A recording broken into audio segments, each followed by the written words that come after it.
and then we will start. So thank you for joining us today. So nice to meet you all. By the way, my name is Vlada. So I'm Ukrainian. I came to Canada by CUAET program. So happy to see all of you.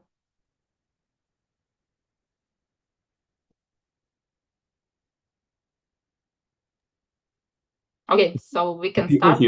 Can people hear? Just want to check.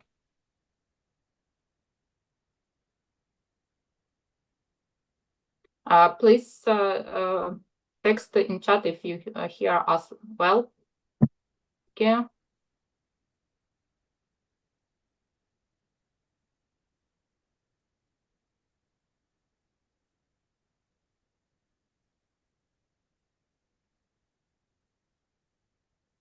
Okay, great. So, how I said, thank you for joining us today.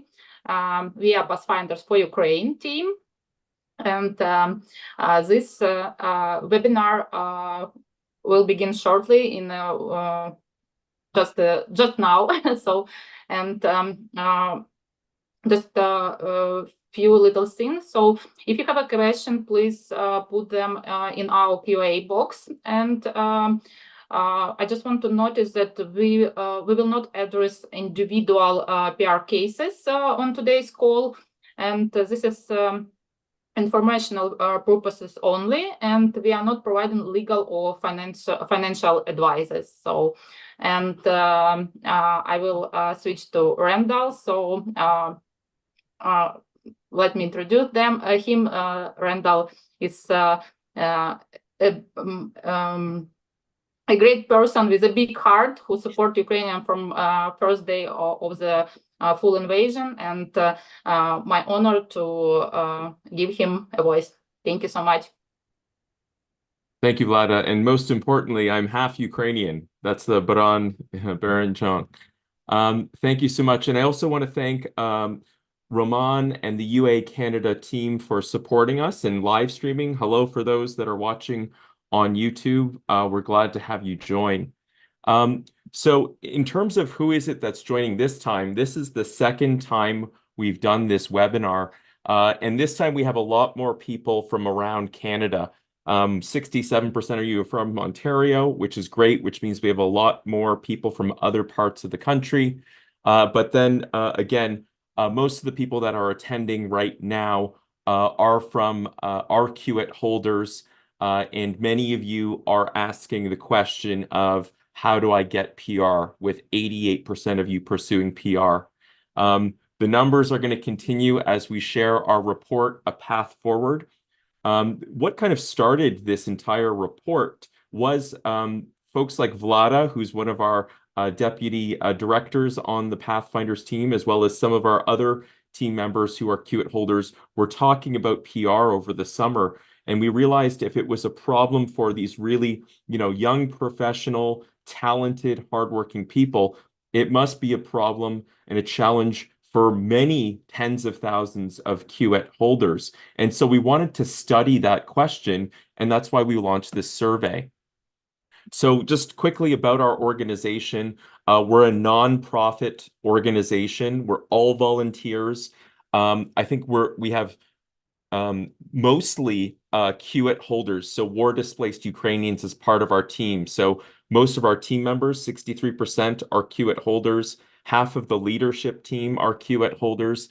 And what's also important to note is that we have no political affiliation. We are not funded by the government or the IRCC, so we can really ask the questions maybe that they can't ask, so that we can communicate your voice to them. And so what we've done in the past is we've helped with CUAET since day one on March 17th of 2022. We were based in Poland. I quit my job. I felt called to help because my grandparents, who were from Western Ukraine, came to Canada at the end of World War II and started a great life in Canada.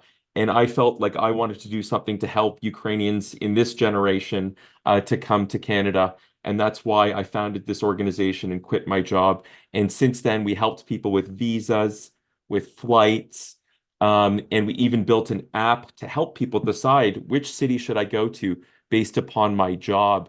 And we created a Ukrainian translation of the knock codes for the first time ever. So about the report. So as I mentioned, the report we didn't get any funding from IRCC or the government, so we could be independent. It was conducted over September, and we had over 920 CUAET holders in Canada, CUAET holding families in Canada, as well as about 270 CUAET holders that were abroad that were part of a different study where we were asking questions of them. And this report that we're sharing with you today is something that we shared with Minister Miller, the Canadian Minister of Citizenship, Immigration, Refugees, and Immigration, Refugees, and Citizenship in October of this year. And since then, we've been engaging different government stakeholders, the media, the UCC, and others with this report. And what we ultimately created is this full report. And there's about 37 pages of content where we really looked into everything from what's the profile of the CUAET holders, what's their journey been, and what's the experience been in resettlement in Canada, what are the PR pathways that they are pursuing, what's their outlook for both the war and their future in Canada, and then also, what are some of the considerations and recommendations we made to government when it came to creating a program, a PR program for war-displaced Ukrainians? And we feel like we've made a compelling case and have found the data to really support it from, a humanitarian, an economic, and a kind of rebuild perspective of why we should create a pathway to PR based upon certain criteria, which we'll talk about later. So to kind of set the story from the beginning, the CUAET program was originally designed to be a temporary program. It was designed until it was safe for Ukrainians to return home. And so the view at that time, when it was launched in March, was that would be 3 years. Now, what's important to point out from the beginning is that this is not a refugee program, and many Canadians think it is a refugee program. And it's not a refugee program because you are not granted PR with this status, which you would get if you were designated as a refugee. The second is that it was obviously built on this assumption that at the end of 3 years, you would want to go back to Ukraine. Now, that's something that we will challenge with the data that we have. And the third is that the kind of supports you received under this program was not as much as, let's say, some of the other EU programs. Now, when we were operating out of Warsaw Central Station in Poland, we saw the other countries like the UK, Finland, Norway, Netherlands, Germany. They were offering very generous support programs. The Canadian government didn't come up with the one-time payment until later, but that one-time payment represents the most of the support, other than the temporary housing assistance in the beginning, which a lot of great organizations assisted with. And one other thing to kind of note is that this has been mentioned by several ministers and the PM and others, that geopolitical factors are influencing the kind of decisions around the program, including the pathway to PR. And this is obviously, when President Zelensky said that he wants his people back at the end of the war to help with rebuild. And so that is causing some challenges for the government in terms of how they make a program. And just in terms of the statistics, and this is as of November 28th. So this is the most recent data the IRCC has published, 1.2 million applicants. That means it's about 4 times more popular than the UK or the US programs. 936,000 have been approved so far. 210,000 have arrived, which means that of the people that have been approved, only 22% have arrived so far. And so that means, there's about 700,000 or more that could potentially be coming to Canada by March 31st, which is the deadline for them to be able to get their open work permit or study permit. And then what we found in our survey is that those who came to Canada did so with long-term intentions. And as I mentioned, in Poland, when we spoke to people who were making the decision to apply for CUAET, many of them had a clear kind of view that they wanted to stay. And 90% of the people who responded to our survey said that they want to pursue PR. The second is that the existing routes to PR, so for example, express entry or the provincial programs, just do not fit a war-displaced person. And so from the survey, we found only 30% are confident that they will receive PR, and that includes the family reunification program. And then third, we feel that there is an economic, humanitarian, public support, and rebuild by diaspora case to give a specific route to war-displaced Ukrainians to get PR. So let's talk a little bit about what the profile of the respondents to our survey looked like. So almost 3/4 of them were in Ukraine as at full-scale invasion. So February 24th, 2022. We know that many of you may have been impacted since the first invasion in 2014. So many people have experienced multiple displacements since 2014. 88% of the people that we surveyed said that they had some direct impact of the war on their life. And that ranges from post-traumatic stress disorder, so mental health challenges and anguish as a result, or disruptions to their life. And even 23% said that they lost a loved one tragically. And we know that many people came to Canada at significant personal expense. And you see here the different kind of combinations of how people arrived, whether it's alone or whether it's with children and their spouse. But the average spend is that the average person spent $6,800 to come to Canada. And when you think about how Ukraine's GDP per capita is 1/3 of Canada's, that's a lot of money to spend to come to Canada. So that's like a Canadian spending close to $20,000 out of their own pocket to come to Canada. So the people who came here came with making a big kind of sacrifice in that sense. So what's been their experience so far that once they've been in Canada? Well, the vast majority have been happy with the place that they decided to arrive in. So 74% said that they're happy with where they arrived. But there are some people who maybe made the wrong choice about the city or the province. But in large part, only 4% have considered potentially going back to Ukraine.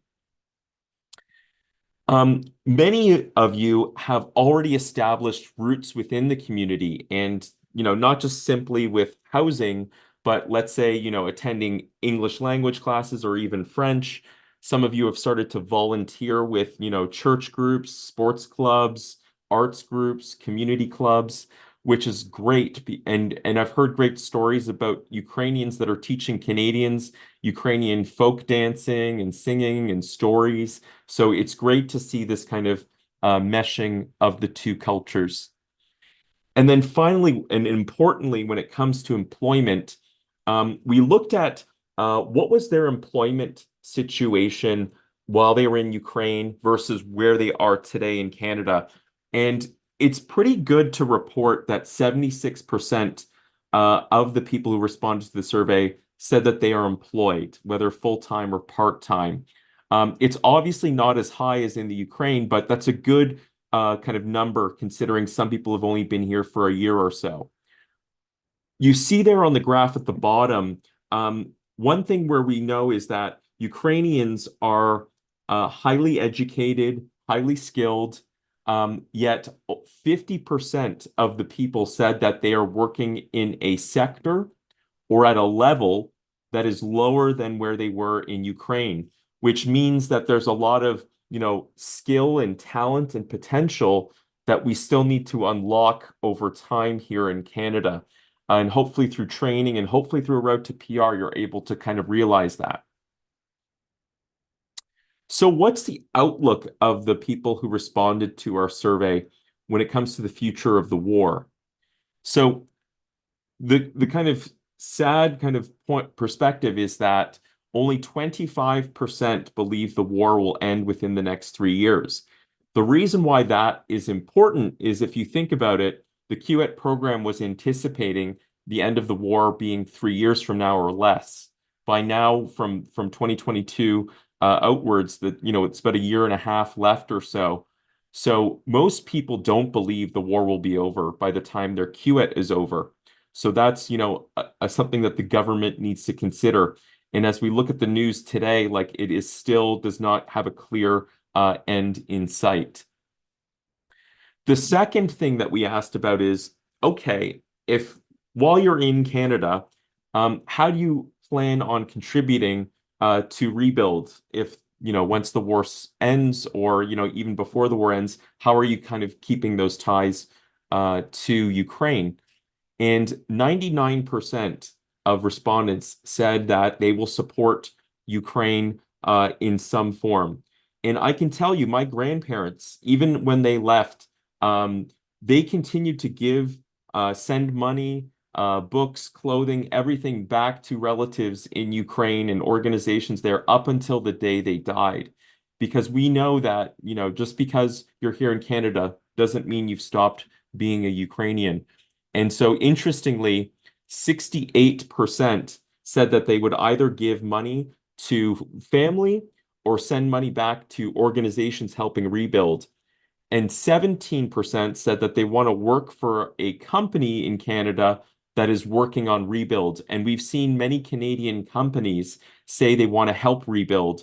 For example, rebuilding infrastructure like roads, bridges, or helping with hydroelectric plants, or building healthcare facilities.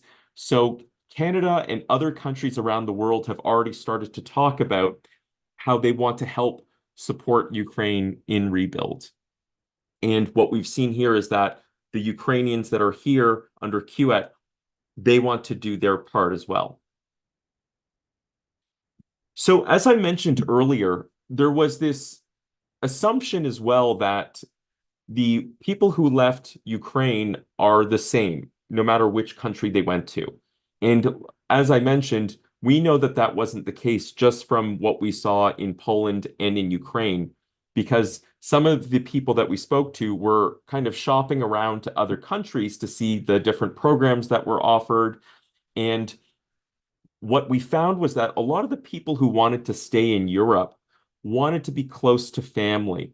They wanted to have the option to go back and take a train or a very short plane back to Ukraine if they wanted to. Whereas the ones that wanted to go to Canada knew that they were making a choice to cross an ocean.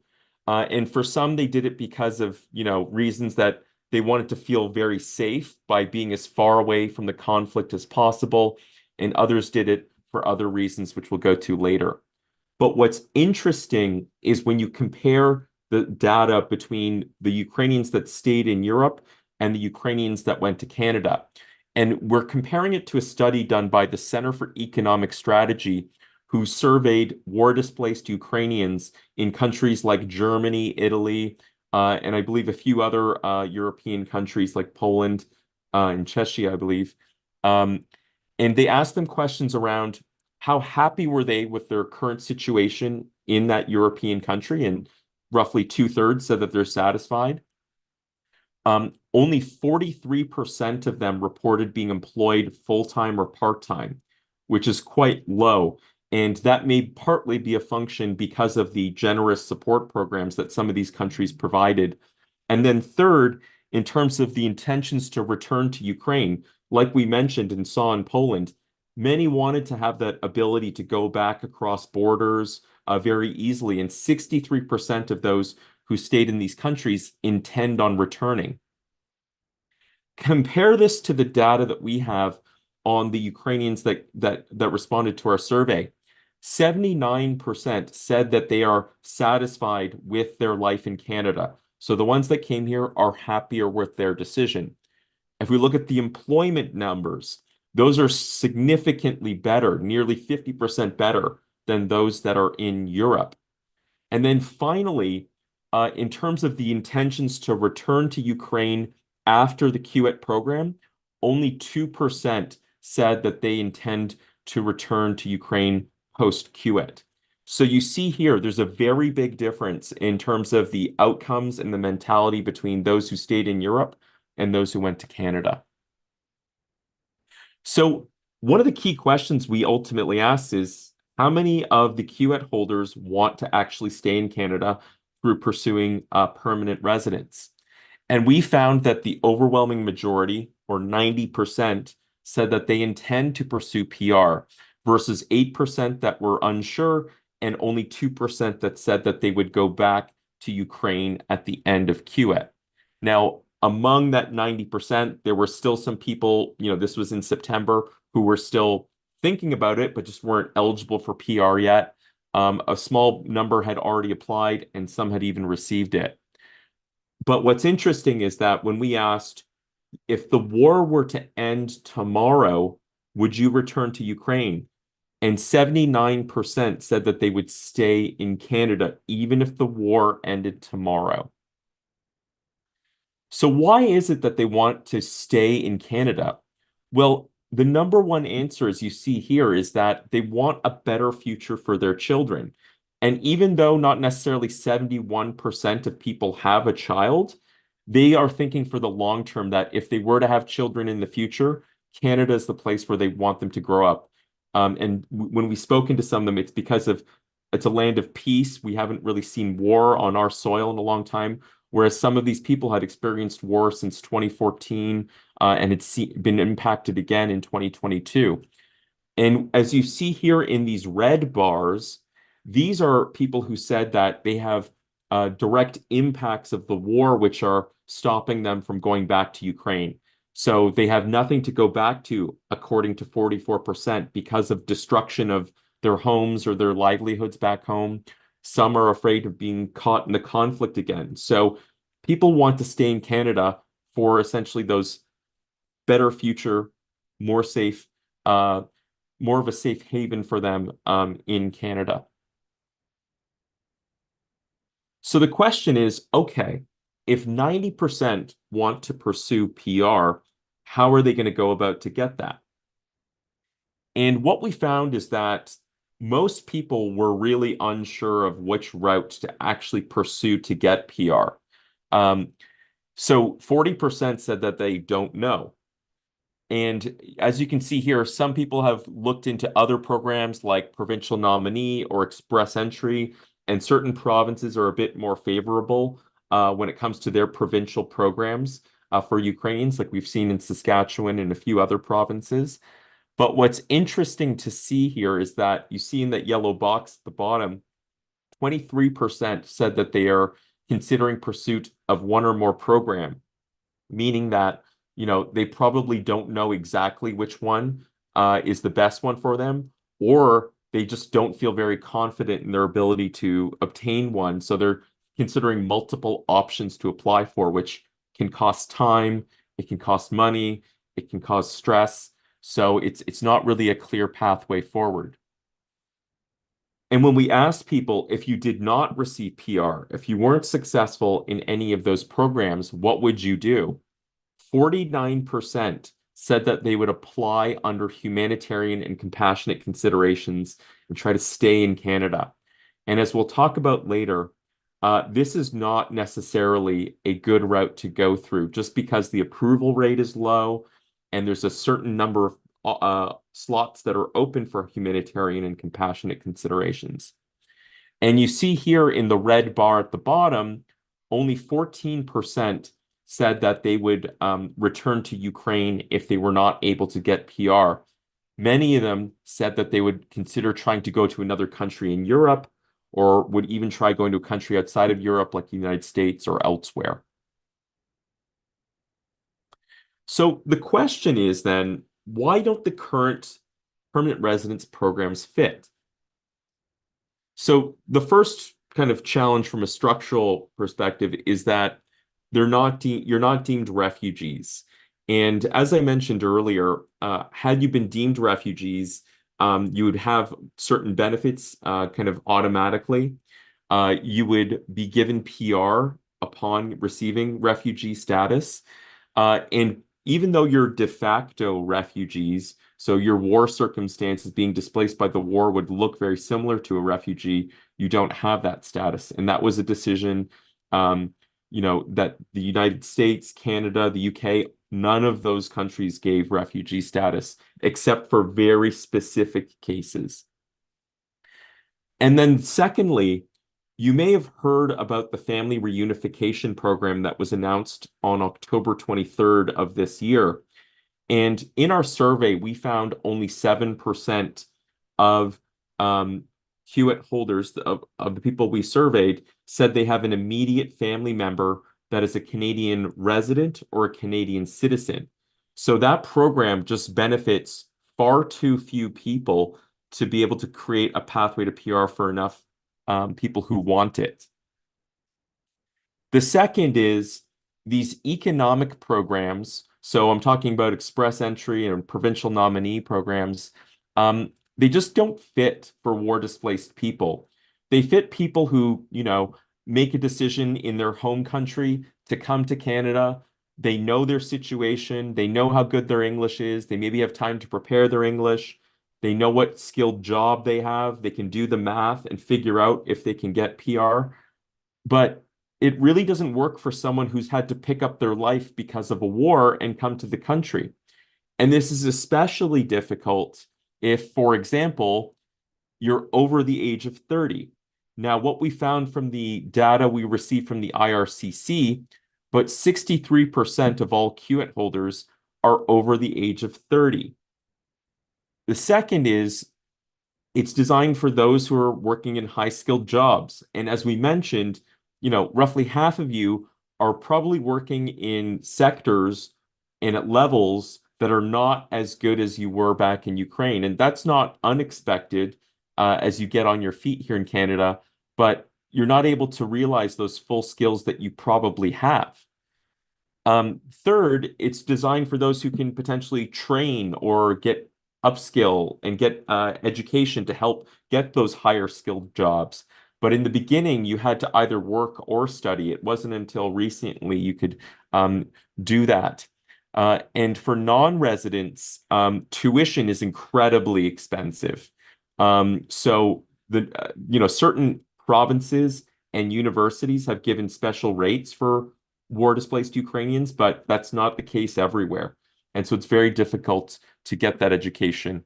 And then finally, our team, they are constantly checking their scores and they see the moving goalposts for the scores to obtain express entry, for example.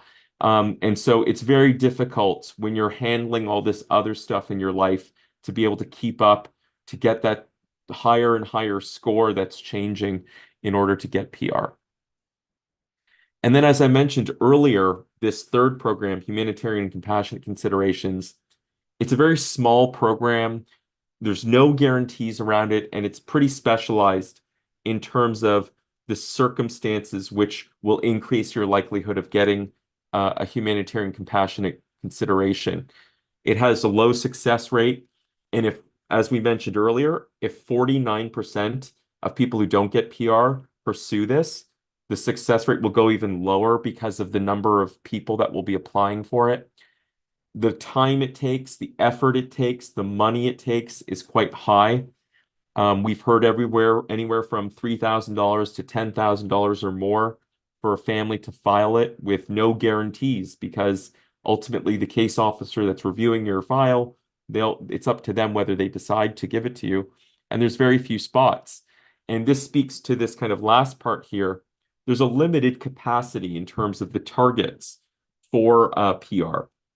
And according to the Immigration Levels Plan, which was published in November of this year, we've put the numbers here. If you look at the economic programs and the humanitarian programs there, if you think about over 200,000 potential Ukrainians that will be applying for this, they'll eat up a lot of these numbers and it'll be highly competitive with other immigrants that are also here in Canada. So it's just a problem of, first, the programs don't fit, but also the size is just not going to fit. So this creates for what we kind of describe as the uncertain majority. And what we mean by that is, of all that 90% of people that want to get PR, what's the group that is unlikely to get it based upon the kind of existing PR programs and their kind of level of confidence? So as I mentioned, 7% of people said that they have an immediate family member, so they'll be eligible under the family reunification program that was announced in October. And then 23% of the people we surveyed said that they were confident or very confident in their ability to get PR. And so what that kind of, we believe that, that may be a good number because many of these people are already speaking to immigration lawyers and consultants. And so that 23% plus the 7% means 30% or so feel that they will likely have a chance to get PR, which leaves us with this other 70%. And the 70% are the people who said that they were unsure, not confident, or not at all confident in obtaining PR. And as we talked about, if you think about, the way that these current economic programs and the reunification program are designed, this kind of makes sense because so many of the people are not necessarily going to fit those programs. And so who are these people? We looked at the data about this population in particular, and we found that they are high value contributors to the economy. 92% of them said that they have at least a bachelor's degree. 28% say that they're working in a management or executive role. And 74% of them say that they're employed full-time or part-time. So that means they're paying taxes, they're making the kind of down payment for their PR today. And secondly, we feel like they demonstrate a lot of the humanitarian considerations. So in this population of the 70%, 45% of them say they are sending kids to school, kids that are learning English, learning French, making friends. 34% of people said that they are involved in local organizations or volunteering.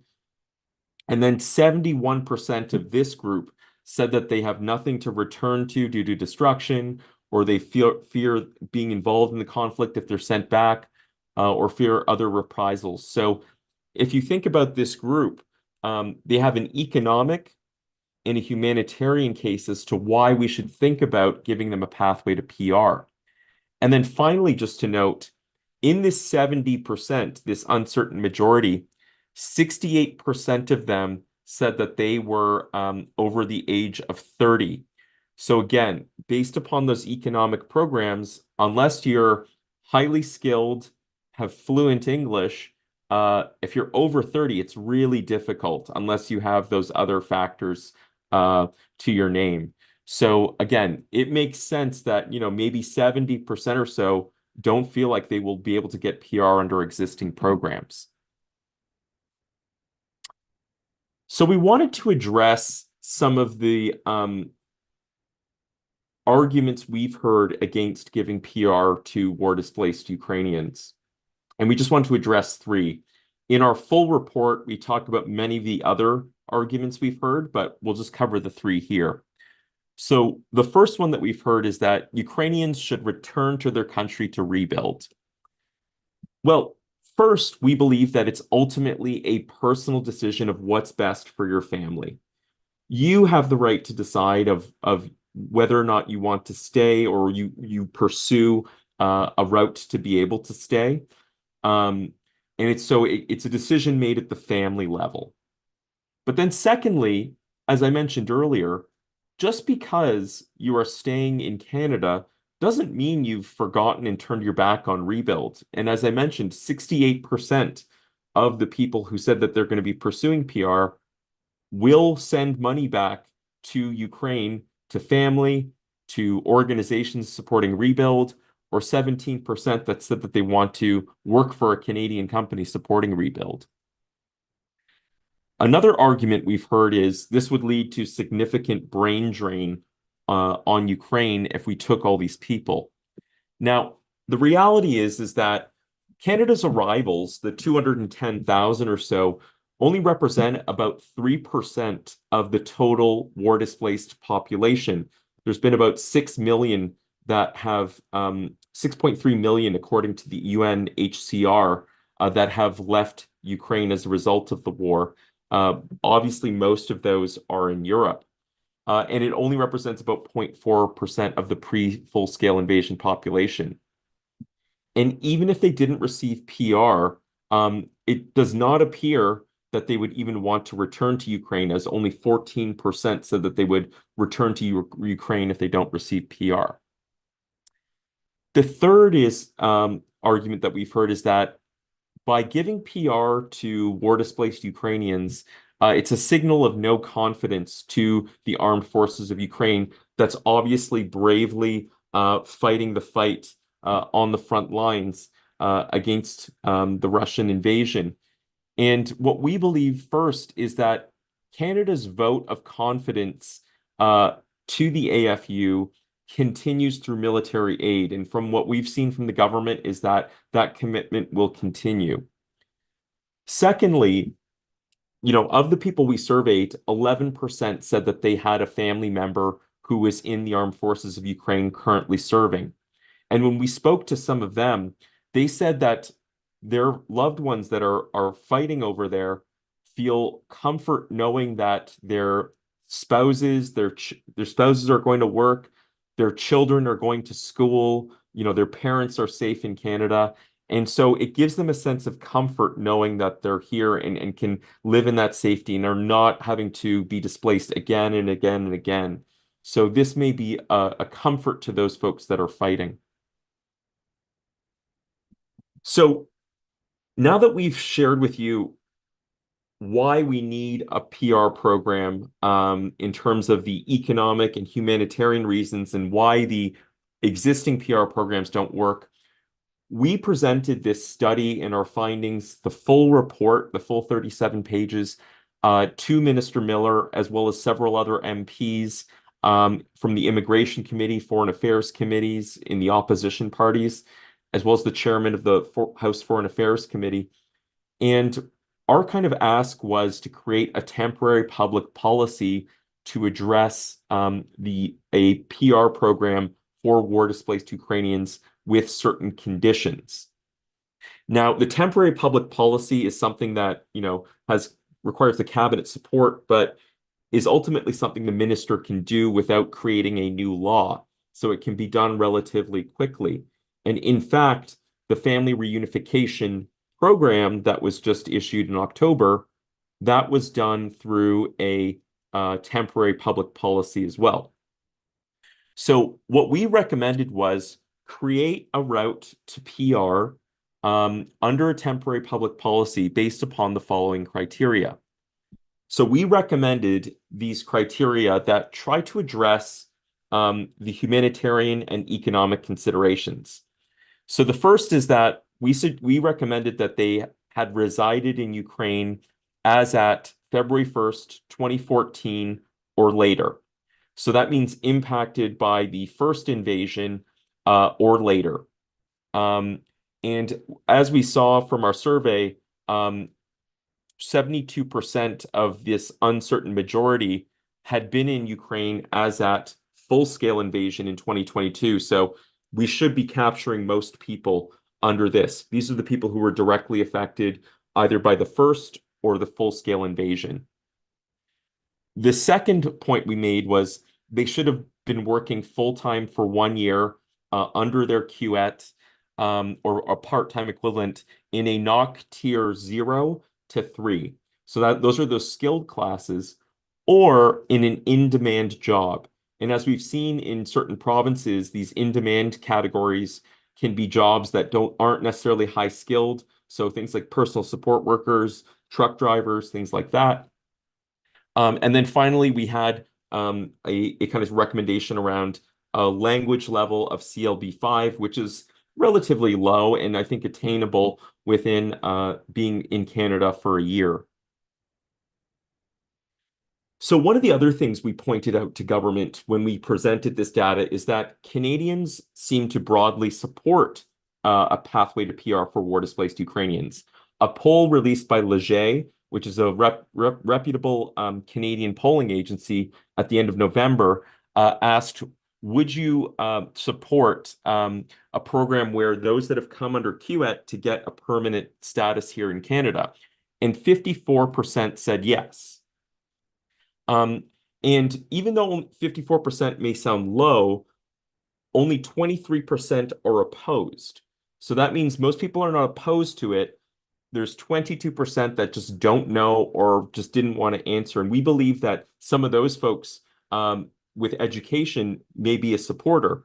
And even maybe some of those who are opposed to it don't realize that Ukrainians aren't classified as refugees and don't have that status already. So why do we want to do this now? Well, we realize that there are real costs to this, both economic, emotional, costs to the CUAET holders themselves, but also to the government. And we also know from the data that the early waves of CUAET holders that came to Canada, like in March and April, in the beginning of the program, they only have about a year and a half left or less. And that may seem like a long time to someone in government or to the average Canadian, but to someone who's, living under the stress, that's not a lot of time. We know that there's a financial pain to non-residency, whether it's paying non-resident fees for tuition or not getting access to certain benefits, or it's not getting things like certain tax credits. We've heard of exploitation and profiteering, where there's, really good immigration lawyers and advisors out there, but we've heard of some horror stories where they're recommending people to go through these different PR programs, knowing that they may not be able to have a very good chance, but it's good money for them. And unfortunately, they're giving not necessarily great advice. We've also heard about some employers asking for kind of money or payments to give people LMIAs or other kind of letters to support their PR. We've heard from some employers, for example, that this may limit some of these CUAET holders' careers. And as we mentioned, a lot of Ukrainians are not able to realize their full potential because some of these employers know that if you've only got a year and a half left, why would I even hire them? Or why would I promote them? Or why would I train them if I know they may be gone in a year and a half? So this is really kind of inhibiting their ability to, again, realize their full potential. And we've spoken to many psychologists, people who have handled war-displaced populations, including the Ukrainians. This really does create an emotional toll on people, this anxiety of not knowing what the future will be, especially for those who have experienced multiple displacements. And just think about uprooting children from the schools that they've made friends at and are learning and are kind of feeling that sense of safety for the first time in a year or so. And then finally, we know that there's, significant costs if you do have to go back. If you spent $6,800 kind of coming here, that you may very well have to spend the same amount to go back. So that's significant cost. From the government's perspective, by not having a specific and appropriate route to PR, we believe that this will just add to the backlogs and to the burden of IRCC. If you're going to have all these people who don't get PR or apply to multiple programs or ultimately apply for humanitarian and compassionate considerations, they don't have the capacity to handle all these applications and all that. By having an unclear pathway, you're going to have these applications which are really just tying up time without having a real kind of, hope for obtaining PR. So this will just create more burden for IRCC. Second, as we mentioned, 76% of all the CUAET holders are employed, and they're making real contributions to the economy, both through taxes, but also many Ukrainians have moved to provinces that not a lot of immigrants necessarily go to, like Newfoundland or Saskatchewan or Manitoba. That's not always their first choice. But Ukrainians have a great skill set and are really able to thrive and embed themselves into these communities, which in provinces which would otherwise struggle. And then finally, in terms of the reputational kind of challenges and goodwill, in our full study, you'll see that the war-displaced Ukrainians were highly appreciative of the Canadian people, the Canadian government, and the NGOs. And it would be a shame to kind of leave them hanging in this situation. At the end of 3 years, sending them into a potentially dangerous situation or potentially kind of making them uproot their lives.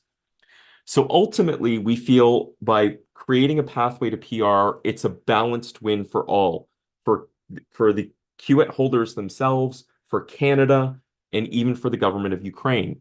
And what we mean by that is that Canada will get to retain these tax-paying economic contributors to Canada.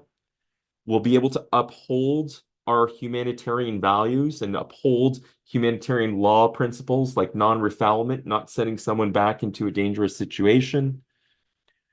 We feel that this would help support, creating a diaspora here of war-displaced Ukrainians that can send money back to Ukraine, through, let's say, not only sending money back, but getting involved in these joint projects. We should really, not try to focus on forcing this 200,000 people to go back, but let's start to think about how do we collaborate and build those bridges between the two countries. And we saw after World War II in studies between Western Europe and North America, the diaspora created a lot of, exchanges of money, ideas, business between the two countries, thanks to their population who were displaced by the war. And then finally, we feel like this will help avoid, the real human cost to this, which is avoiding triggering another displacement. Like I said, some people have been displaced since 2014, multiple times during full scale, and then, went to Europe and then displaced again to Canada. We don't want to force another displacement, which will cause more and more kind of costs emotionally, financially, and just on their spirit for people who have gone through so much already. So in terms of how you can help, here's our plan for the upcoming year. So we've been sharing this. This is our second webinar. We've been doing live events. We'll probably do a few live events in Ontario and a few other places over the new year. But in 2024, we want to launch a petition. That way, the petition will have to be addressed by government. If we get enough supporters, which we are confident we will with your support. And then we want to do more media campaigns, community outreach, and things like that. And in the future, we'd like to think about what we call Ukraine, which is about rebuilding Ukraine through Canada-Ukrainian partnerships. And then in terms of like how you can actually contribute, now you can help us with our all-volunteer team. Maybe not necessarily you, as I know you're all trying to save up for your families, but if you have friends and family who can friends that can help out, we'd appreciate that. You can join our mailing list to kind of stay up to date on when we start to do these petitions and allow you to kind of sign these things and share it with others. You can follow us on social media. And then finally, you can share this report with your member of parliament and, of course, Canadians. And one of the most important things to make your voice heard is to let other Canadians know. Let Canadian citizens who are ultimately voters know that this is an important issue. And from what we've heard from so many Canadians who are your neighbors, who are your coworkers, who are your fellow churchgoers, they are so grateful and find it such a rewarding experience to have hosted or worked with or collaborated with you in the community, and they would hate to see you go. So those people will ultimately be one of your best, chances to helping make this PR program successful, making them aware of the situation and making them aware of how they can help. So that's our presentation. As I said, we're ultimately doing this because we feel that there is a humanitarian, a economic, a rebuild by diaspora, and a public support case behind this.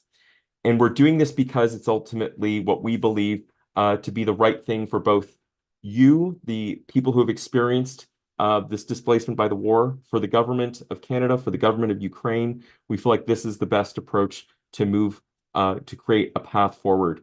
And ultimately, we're doing it because we care for what you've done. We care for who you are. I can tell you with the volunteers on our team, I would hate to see them to be displaced again. And just like my grandparents after World War II were displaced by, the Second World War and have created great lives, I want that to be something that is enjoyed by all of you. So I'll pause there for questions, which we received earlier, and I'll hand it back to Vlada. So Jakiu, and yeah, we'll go to Q&A. Thank you. Thank you, Randall, for great presentation. I saw some feedback that people say thank you to you again.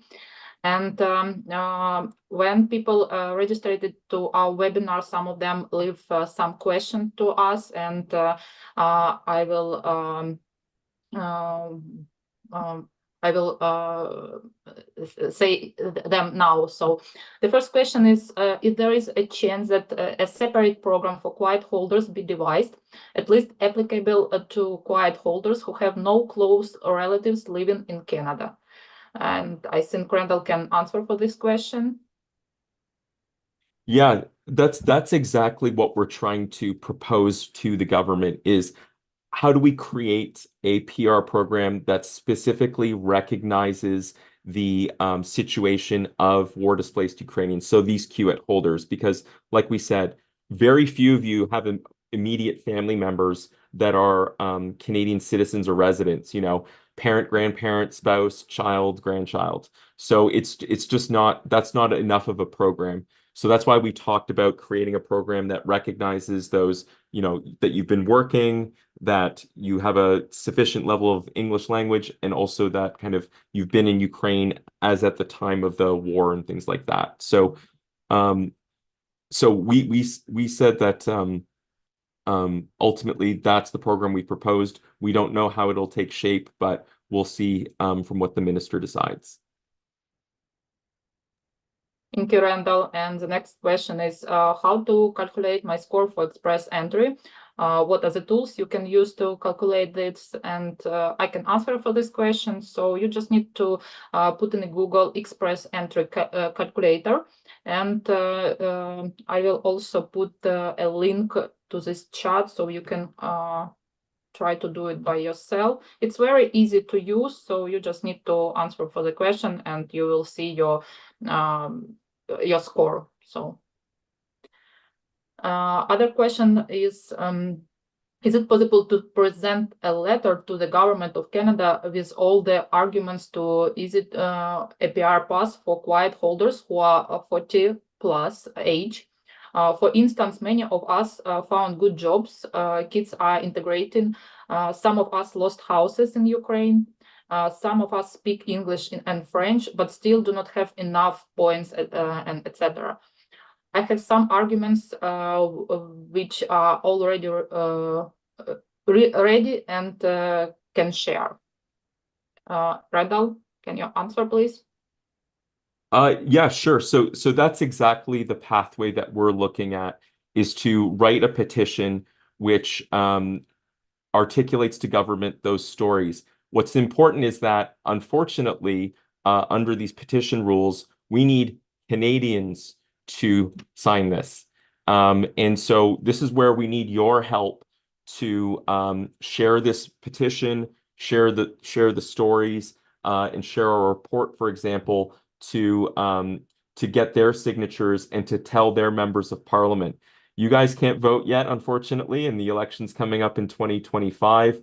So we need to make sure that people who are voting also are telling their MPs this is important. So if you scan the QR code for our mailing list here, you can get on our mailing list and we'll let you know when the petition will create a form that makes it easy for you to be able to share this with Canadians, for example. So please scan the QR code and we'll keep you up to date on how you can get involved with that.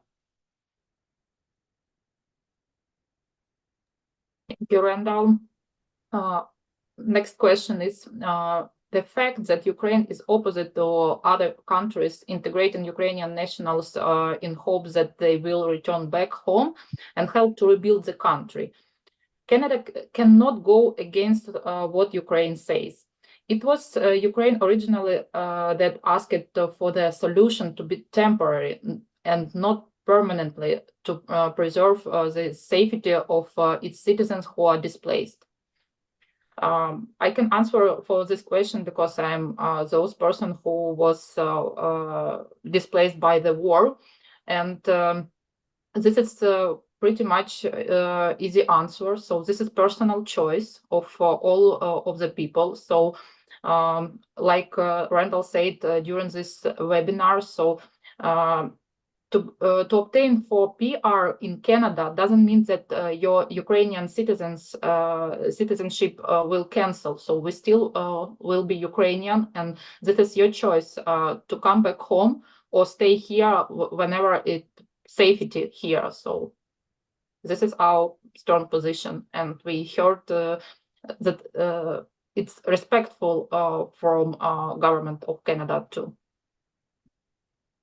And other question is any forecasts about new programs for CUAET holders after April 1st of next year? What are your predictions? What will happen in 2024 for CUAET holders? I think Randall can answer. Thank you. Yeah, it's a good question. I mean, I wish I had a firm answer, but as we've seen, and this is from discussions with the minister, other MPs, as well as what we've seen in articles that they've responded to our report. It seems that because the war doesn't have a firm end, or at least maybe not in that year and a half, will it be safe to return? There may be extensions to CUAET. We saw that in Europe, in the European programs, there was extensions, I believe, to 2025. So we may see an extension to CUAET for those holders. But we may also, there's something on the mind of a lot of, government and NGOs about this population that hasn't yet arrived. That it's about 700 to 800,000 people or so or more. That could cause a significant amount of problems in terms of a capacity issue for Canada, because you may recall when that first kind of expiry was going to happen in March 31st of 2023, when CUAET was first going to expire, we saw a huge spike in the number of people that came to Canada last minute. We saw people buying one-way flights from Warsaw to Toronto for $7,000. And then the temporary housing, there was no hotels, there's no capacity. And I think there's a lot of worry that come March 31st, 2024, that there will be a similar spike. The reason why that's relevant is that it may be possible they don't announce a program until after March, because they don't want to make it too enticing for someone who maybe wasn't sure if they really wanted to come to Canada. Now, if they know there's a PR route, maybe that will tip their decision to actually come. So they may wait to announce any PR program until after March 31st. And then obviously our biggest hope for 2024 is peace. So that's our hope for 2024, but we will continue this campaign and continue to listen to you.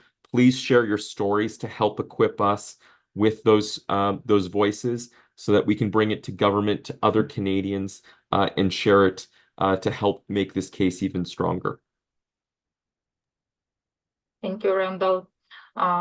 We have a good question from our Q&A box, and I will merge in two questions. And this is question from Oksana. What are the chances that the government will create new conditions for obtaining PR for Ukrainians under CUAET program? has this already happened in the history of Canada for other countries? And also question, how many votes are needed, I believe, for this petition? Yeah, those are good questions. So on the first question, have they created these programs for other populations? The answer is yes.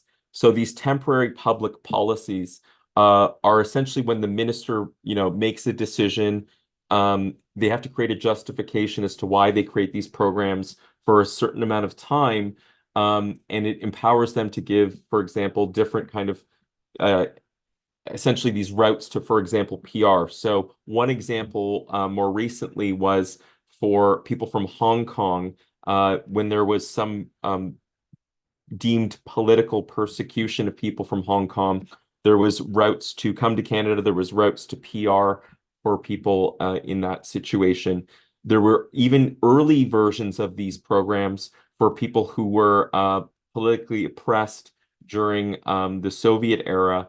And we've seen other temporary public policies that were created to allow things like even private sponsorship of people who were not necessarily refugees. So temporary public policies allow the minister with justification and with cabinet support to be able to create these temporary public policies, which is why we recommended it. It's not something that's new, and it's not something that necessarily needs new law for it to happen in terms of legislation and votes and all that. On that second question about how many votes are needed, when it comes to the petition, I assume you're asking, there are two different types of petition. One that gets read in the House with the support, with the endorsement of a member of Parliament, which we're currently working on. So that only needs 30 Canadian signatures, so not a lot. The other one is a bit more, which is more of a public petition that we file with the House. But our goal is to actually have the one that's endorsed by a member of Parliament. We want to have it read in Parliament by the kind of champion MP, because we feel like that will get it the best exposure. You should have a demonstration of support. So we're aiming just for those 30 Canadians, but we want to make it bigger. We want to have a broader petition to show that we got the box we need for it to be in House, but we also want to show that broadly Canadians support it, just like that Leger poll showed. Thank you, Randall. Little question to you, and I will move to a question to me probably. So can you please share a link for email subscription? So you can scan our QR code, or if you are using right now your phone, it's difficult to scan, I understand. And one question is, how will it possible to confirm that you lived in Ukraine before 2014? I believe it's easy to confirm via immigration service from Ukraine, so you can send a request to them. Other way, your passport, if it has stamps that you live after 2014, so it probably also an instrument. So that's, I think it's clear. So other question, it is not correct to make a program just for who lived in Ukraine till 2014. I moved before. I want to return, but scared because war declined. Yeah, I mean, that's a fair point. And of course, this was a recommendation that we made. We tried to create some kind of policies that help, address humanitarian reasons. Of course, the IRCC can always assess claims on an individual basis. So if you're able to demonstrate that, that's something that you can articulate through these, like, let's say humanitarian and compassionate considerations or other routes. We needed to create something that helped equip the minister with some parameters so that the program is not just completely, open. We were trying to address the humanitarian and the economic considerations for PR. So again, that's just a recommendation we made. But ultimately, there are different routes at the individual level that you could also pursue. It doesn't just because there's this one program doesn't mean you can't try under those other programs as well. So it's a fair question.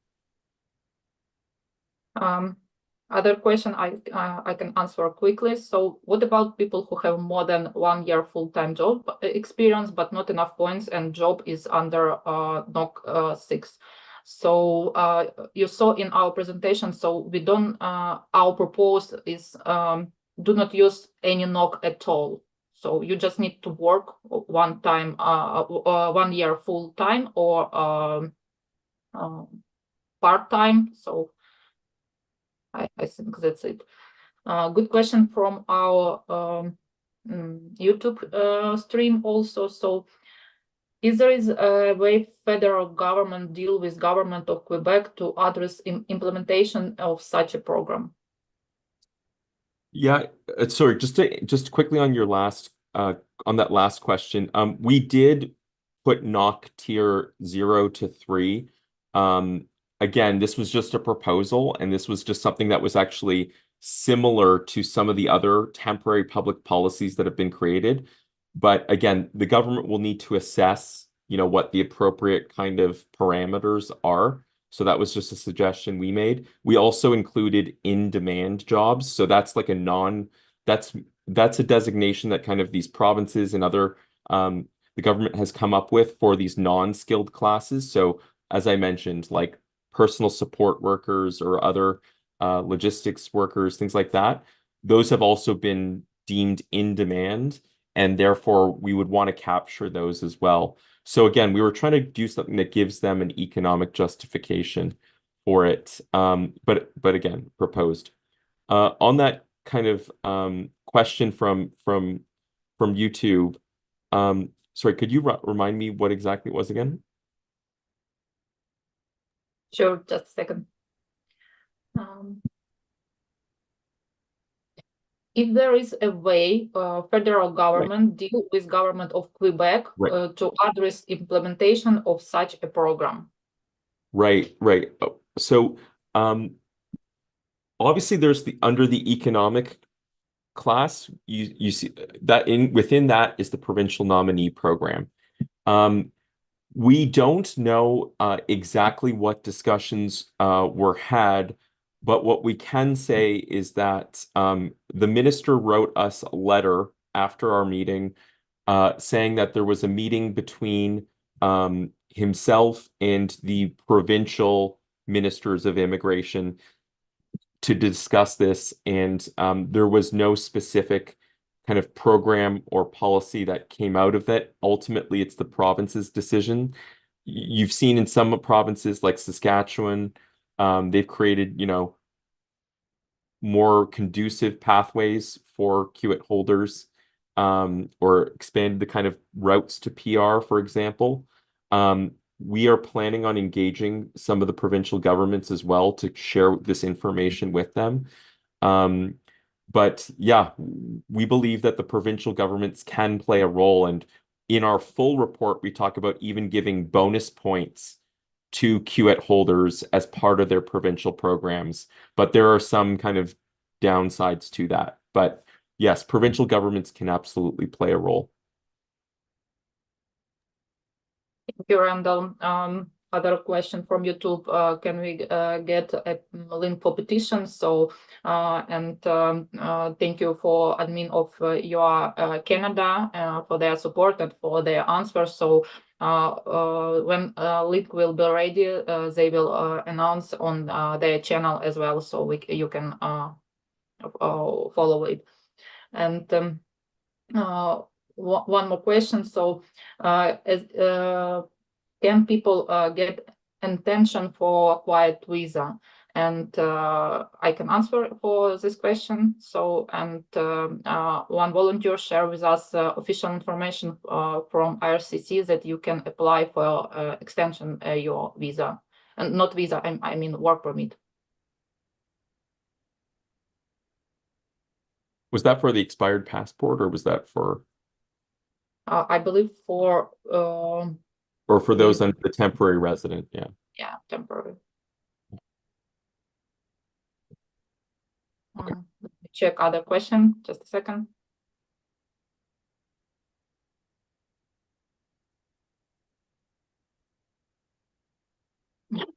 Good question. Is it possible to involve Canadian celebrities that was born in Ukraine and it can help? I believe any Canadian celebrities or not can help us with our campaign, so it doesn't matter. I don't have many famous friends, unfortunately, but if you do, please let us know. And it's a good idea. We've seen other organizations work with Ukrainian Canadian celebrities. There's actually quite a few. So it's a good idea. We will definitely put that on our list. And I think what really helps, again, from all of you is if you share your stories, like this really helps connect with these people in terms of understanding like there's real humans behind it. We're the nerds who gave you the data. We have the data, and in our full report, we have stories as well. But when they see that there's real people, there's kids, there's hardworking people, that really helps get people to understand whether they're a celebrity or an everyday Canadian. So this is why we really do need your help in this campaign to help make the case. We've got the kind of data.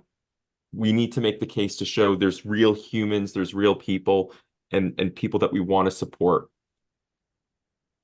Yeah, I saw that in the chat. So there is a personal story from people who came from Kharkiv, for Excellent. example, and they are happy here. So other question for you, Randall, probably. Did you use a research ethic board for your research, or it was informal? We didn't have a formal kind of research ethics board, but for example, we consulted with a psychologist who we had been working with since the early days the early days of Pathfinders. We engaged some other kind of academics and stuff like that just to share with them what it was we were doing. Of course, this is an online survey, so you can't necessarily get things like a truly random sample or things like that, but we feel it's actually quite close to, what other data has come out there. So, for example, you may have seen a bit after actually our survey, the IRCC asked Operation Ukraine Safe Haven, which is a network of agencies from across Canada, to do a survey. They asked some of the same questions that we asked. We were able to ask a bit more than they did, but on key numbers, our data was almost exactly the same. So I think in the Operation Ukraine Safe Haven data, their data said 92% of people want to get PR. And in their employment figures, they have 78%. We had 76%.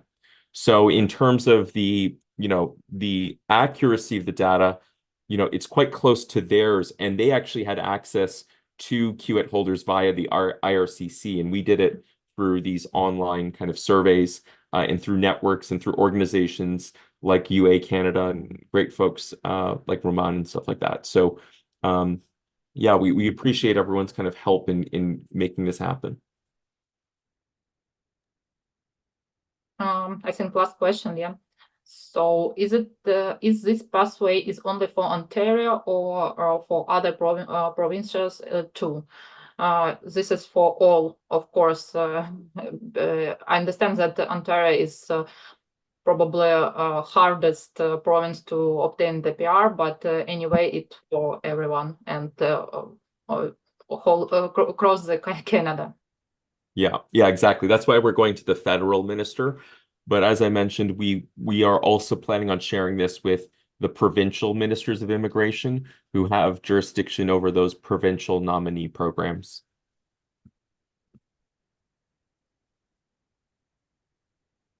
Okay, past our bedtime, I think. I think so. So we will keep other questions that you leave for us, and join. Please share our next webinar with others, so as much people can join us, it will be better for everyone. So and we will keep other questions for next presentation. Thank you all so much for joining. We appreciate it. I know it's evening time around holidays, so again, thank you for your support. We look forward to working on this together with you. And as always, Slava Ukraini. Героям слава. Дякую, Рендал. Thank you, Дякую. Randall. Thank you, Vlada. Yeah. At the last, so I want just to mention that we are planning to make this webinar in Ukrainian language. I understand that not everyone very familiar with English, so we are planning to do it next month. So please join our mail list, and you will receive a link for our next webinar. Thank you, and thank you for our partners. You are Canada. Thank you so much for their support. Have a nice evening. Good night. Bye.